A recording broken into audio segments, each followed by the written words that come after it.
America నిర్బంధంలో ఉన్న ముంబై ఉగ్రదాడి కేసులో ప్రధాన నిందితుడు తహరు హుస్సేన్ రానాను భారత్కు ప్రత్యేక విమానంలో తీసుకొస్తున్నారు.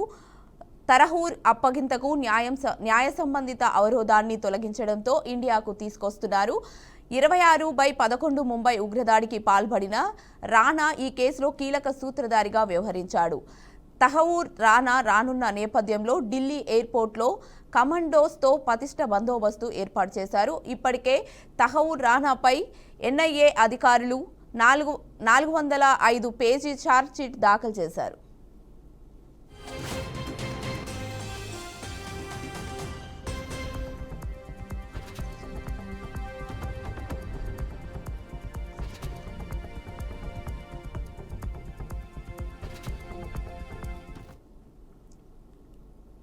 అమెరికా నిర్బంధంలో ఉన్న ముంబై ఉగ్రదాడి కేసులో ప్రధాన నిందితుడు తహవూర్ హుస్సేన్ రానాను భారత్కు ప్రత్యేక విమానంలో తీసుకొస్తున్నారు. తహవూర్ అప్పగింతకు న్యాయ సంబంధమైన అవరోధాన్ని తొలగించడంతో ఇండియాకు తీసుకొస్తున్నారు. 26/11 ముంబై ఉగ్రదాడికి పాల్పడిన రానా ఈ కేసులో కీలక సూత్రధారిగా వ్యవహరించారు.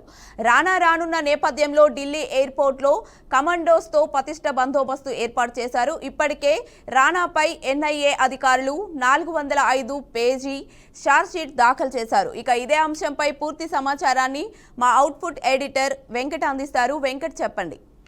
2008 నవంబర్ 26లో మారణ హోమం సృష్టించినటువంటి ముంబై దాడుల గురించి మనకు తెలిసిందే. హోటల్స్ లో పాటుగా కొన్ని ప్లేసులని టార్గెట్ చేసుకుని పాకిస్తాన్ ఉగ్రవాదులు ఏ విధంగా హతమార్చారు, ఎంతమందిని చంపేశారు అనేది కూడా ప్రపంచవ్యాప్తంగా ఒక కలకలం సృష్టించింది. అయితే ఆ దాడులకు సూత్రధారిగా ఉన్నటువంటి ప్రధాన సూత్రధారి ఎవరైతే ఉన్నారో అందులో మెయిన్ వ్యక్తిగా మనం భావించాల్సిన అవసరం ఉంది తహవూర్ రానా అనే వ్యక్తి. ఆయన ఇప్పటివరకు అమెరికా దేశంలో అమెరికా యొక్క పోలీసుల నిర్బంధంలో ఉన్నారు. ఆయన్ని అతన్ని ఎట్టకేలకు అక్కడ నుంచి అంటే విదేశంలో ఉన్నటువంటి ఆ వ్యక్తిని ఆ న్యాయ అడ్డంకులు మొత్తం కూడా క్లియర్ చేసుకుని అతన్ని ఈ రోజు ఢిల్లీకి తీసుకొస్తున్న పరిస్థితి కనిపిస్తుంది. ఎందుకంటే తహవూర్ రానా ఎంత దారుణంగా అంటే డేవిడ్ హుడ్లీ అదేవిధంగా తహవూర్ రానాతో పాటుగా ఎవరైతే అక్కడ సూత్రధారి ఆ 10 మంది టెర్రరిస్టులతో పాటుగా మరో వ్యక్తి ఎవరైతే అతను లష్కర్ తోబా అనేటువంటి తీవ్రవాదం అంతా కూడా ఈ దారుణానికి పొడిగిన విషయం మనకు తెలిసిందే. సో తహవూర్ రానాని తీసుకొచ్చి నెక్స్ట్ ఎన్ఐఏ ఇప్పటికే తీసుకుంది. ఎన్ఐఏ వాళ్ళు అక్కడి నుంచి అమెరికాని తీసుకొస్తున్నారు. సో ఈ కేసుని వాదించడానికి మనకు తెలిసిందే ఆ రోజు జరిగిన అటాక్ 2-3 రోజుల పాటు మరణం సృష్టించారు.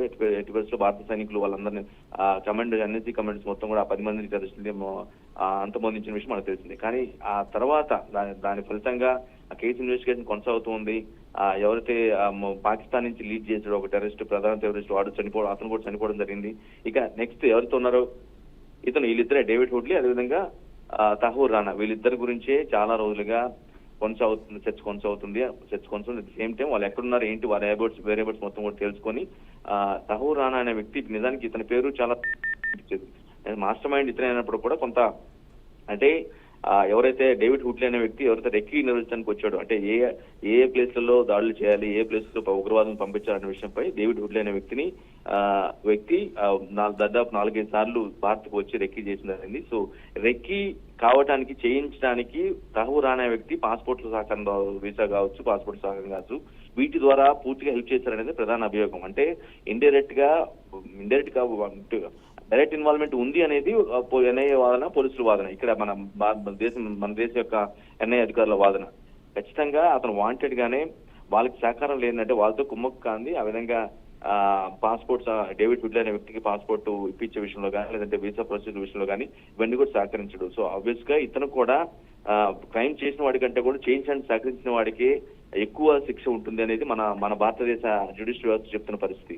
సో ఆబ్వియస్ గా ఇతన్ని తహవూర్ రానా అనే వ్యక్తిని చాలా చాలా క్రైమ్ అక్యూజ్డ్ గా భావిస్తుంది కాబట్టి అతను ఇప్పటివరకు కొన్ని కేసుల్లో అమెరికా పోలీసుల నిర్బంధంలో ఉన్నారు కాబట్టి సో ఈ కేసు సంబంధించి సెప్టెంబర్ 11 దాడులకు సంబంధించి నవంబర్ 26 దాడులకు సంబంధించి ఈ వ్యక్తి ప్రైమ్ అక్యూజ్డ్ గా ఉన్నారు. ఇతనే సహకరించాడు. ఇతన్ని మాకు అప్పించాల్సిన అవసరం ఉంది. చాలా పెద్ద కేసు. ఈ విధంగా ఇంతమంది చనిపోయారు, అటాక్స్ లో ఇంతమంది చనిపోయారు కాబట్టి ఇతను కఠినంగా శిక్షించాల్సిన అవసరం ఉంది అంటూ భారత ప్రభుత్వం ఏదైతే అమెరికా ద్వారా సంప్రదింపులు జరిపి ఆ న్యాయ అవరోధాలు మొత్తం కూడా అడ్డంకులు మొత్తం క్లియర్ చేసుకొని అక్కడి నుంచి అంటే అమెరికా నుంచి భారతదేశం పంపించడానికి అతన్ని అప్పగించేందుకు పూర్తిగా అన్ని ప్రొసీజర్ మొత్తం పూర్తయిన తర్వాత ఎన్ఐఏ టీం అతన్ని తహూర్ రాణాని అదుపులో తీసుకుని ప్రత్యేక విమానంలో ఢిల్లీ తీసుకొస్తున్నారు. నెక్స్ట్ ఇతని కేసు వాదించడానికి నరేంద్ర మాన్ అనే వ్యక్తిని ఒక న్యాయవాదిని కేంద్ర ప్రభుత్వం అధికారికంగా నియమించింది. దానికి సంబంధించిన ఉత్తర్వులు కూడా జారీ అయ్యాయి. సో ఈ కేసుని తహూర్ రాణా యొక్క ప్రెజెన్స్ ని కానీ తహూర్ రాణా యొక్క నేరత్వాన్ని మొత్తం కూడా కంప్లీట్ గా నిరూపించేందుకు ఇక ముందు బాధ్యతలు మొత్తం కూడా నరేంద్ర మాన్ తీసుకునే అవకాశం కనిపిస్తుంది. ఓవరాల్ గా ఎట్టకేలకు ఆల్మోస్ట్ 16 ఏళ్ల తర్వాత తహూర్ రాణాని పట్టుబట్టడం, అతను తీసుకురావడం, ఇక్కడ ప్రజెంట్ చేయడం అనేది ఒక వెల్కమింగ్ ఆస్పెక్ట్ గా చూడాల్సిన అవసరం ఉంటుంది. Keerthi. Right, thank you Venkat.